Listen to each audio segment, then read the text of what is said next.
Salut les alchimistes, c'est Jean-Yves de Potion de Vie et aujourd'hui je teste un nouveau type de format vidéo. Peut-être une nouvelle émission, c'est à vous de décider si oui ou non ça vous plaît pas, puisque aujourd'hui je vais tester le format Je parle. Je parle sur un sujet, ça va pas être trop long, je vous rassure, même si en tant que passionné, dès qu'il y a un sujet qui est lancé, j'ai tendance à en parler pendant des heures. Donc là je vais essayer de me restreindre pour pas que ça soit trop long à regarder.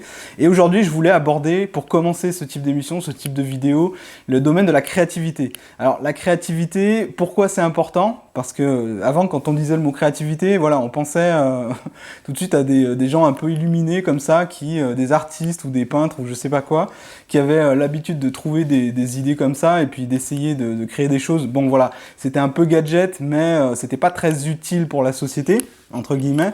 Mais ça a énormément changé puisque maintenant, on est dans une société d'économie de la connaissance.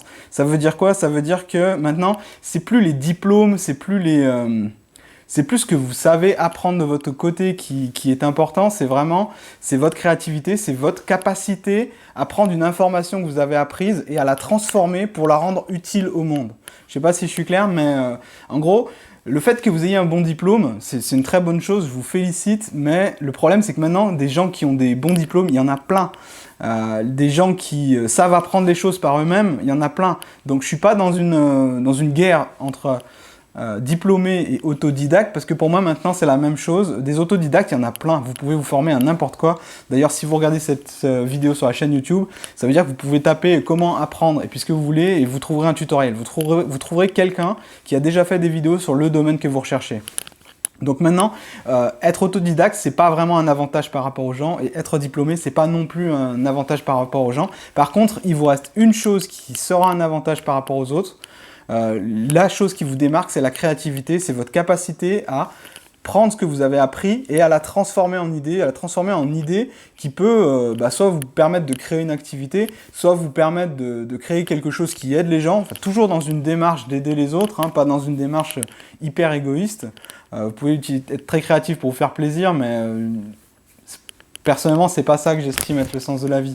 En fait, être créatif pour aider les autres, c'est quelque chose qui est beaucoup plus, que je trouve beaucoup plus sympa et beaucoup plus épanouissant. Donc, c'est bien beau, on sait, il faut être créatif, ok, mais comment on fait? Alors, pour être créatif, moi, je vous recommande, pour moi, la créativité, c'est comme un muscle. C'est-à-dire que si vous ne l'entraînez pas, elle va pas grossir, quoi, elle va pas s'arranger. En revanche, si vous l'entraînez chaque jour, avec un exercice que je vais vous donner, si vous l'entraînez chaque jour, très vite, vous allez passer du statut de celle qui avait pas d'idée à quelqu'un de très créatif au naturel. Alors comment on fait? Quelle est cette technique qui permet de booster sa créativité? C'est la technique des 10 idées. Alors c'est quoi la technique des 10 idées? J'en parle dans mon livre Comment développer votre créativité, changer le monde avec vos idées. C'est littéralement ça, c'est-à-dire que vous allez trouver des idées. Vous allez devenir une machine à idées. Et la technique des 10 idées, il s'agit de chaque jour, c'est très important de le faire chaque jour, de trouver 10 idées sur un sujet donné. Par exemple, vous allez trouver 10 idées sur le livre que vous pourriez écrire. Donc vous allez choper 10 idées comme ça, les noter sur un carnet, 10 idées de livres que vous pourriez écrire.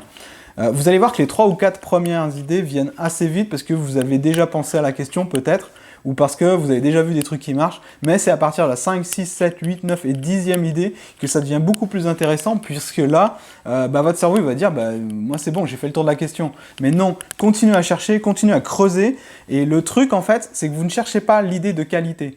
Vous êtes comme à la salle de sport là, c'est-à-dire que vous ne trouvez pas vos idées pour battre des records tout de suite. Vous n'allez pas vous présenter au championnat du monde des idées juste après avoir écrit des idées. Non, là, vous entraînez un muscle et pour le faire, il faut trouver des idées de merde, disons-le. Donc, visez plutôt la quantité d'idées plutôt que la qualité. Donc, 10 idées du livre que vous pourriez écrire, par exemple, mais ça peut être également 10 idées d'activités que vous pourriez monter, 10 idées pour rendre votre entreprise plus sympa, plus agréable à vivre, 10 idées de choses que vous pourriez vendre demain, 10 idées de services que vous pourriez rendre à votre entourage. Bref, vous trouvez comme ça 10 idées sur pas mal de choses. Chaque jour, vous pouvez varier le topic et je vous recommande de garder cette liste de 10 idées que vous allez faire, parce que je vous recommande vraiment de la faire sur papier, c'est beaucoup plus puissant, et de la mettre dans une boîte. Vous stockez vos idées dans une boîte comme ça. Est-ce que je l'ai ici, ma boîte à idées, pour vous donner un petit peu... Ouais. Alors voici par exemple la boîte que j'utilise pour stocker mes idées. C'est dedans où bah voilà, je stocke un petit peu tout ce qui pourrait me servir d'idée. D'ailleurs, elle commence à être un peu lourde. Et cette boîte, vous allez stocker les idées toute l'année. Et à la fin de l'année, plutôt que de faire votre bilan, dire bah voilà, je vais prendre des bonnes résolutions, à la fin de l'année, ce que vous faites, vous ouvrez cette boîte et puis vous relisez comme ça, comme ça, de façon très détendue vos idées, et vous allez voir que ça va faire tilt. Il y a des choses qui vont dire ah ouais, ce projet en fait, ce serait pas mal que je le monte. Ça, ce serait pas mal que je le mette en activité. C'est vraiment, j'insiste vraiment sur la puissance de cette technique des 10 idées parce qu'elle m'a littéralement changé la vie. Si j'ai toutes justement mes idées pour créer des contenus, pour créer des articles depuis plus de 5 ans, pour écrire tous ces livres, pour écrire tout ce contenu, pour faire toutes ces vidéos, pour tester pas mal de choses, des trucs qui marchent, des trucs qui marchent pas, c'est qu'à un moment, je me suis posé et j'ai fait cette liste des 10 idées. Alors, pour la réaliser de façon optimale, je vous recommande vraiment aussi de prendre soin du lieu et de l'environnement dans lequel vous faites cette liste, parce qu'il vaut mieux faire ça dans un endroit calme, il vaut mieux faire ça dans un endroit où vous êtes plutôt détendu, et vraiment, encore une fois, ne visez pas la qualité des idées, ne cherchez pas la bonne idée, cherchez vraiment, même les idées de merde, cherchez les idées les plus pourries, vous allez voir que à force de faire cet exercice, vous allez développer naturellement une créativité que vous n'auriez pas pensé possible. Même si vous n'avez aucune imagination, même si même si vous n'avez pas d'idées au quotidien, avec ça, je vous garantis que ça va changer.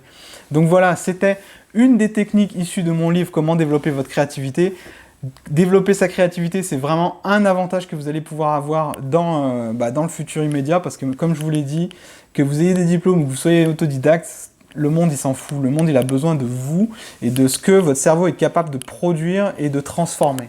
Parce qu'il ne s'agit pas non plus d'être hyper créatif, de trouver des idées qui n'existent pas. Le but d'être plus créatif, c'est de prendre des trucs qui existent et de les améliorer. Partez plutôt dans cette optique-là. Justement, ça peut faire l'objet d'une liste en soi. 10 idées pour améliorer quelque chose que vous aimez bien.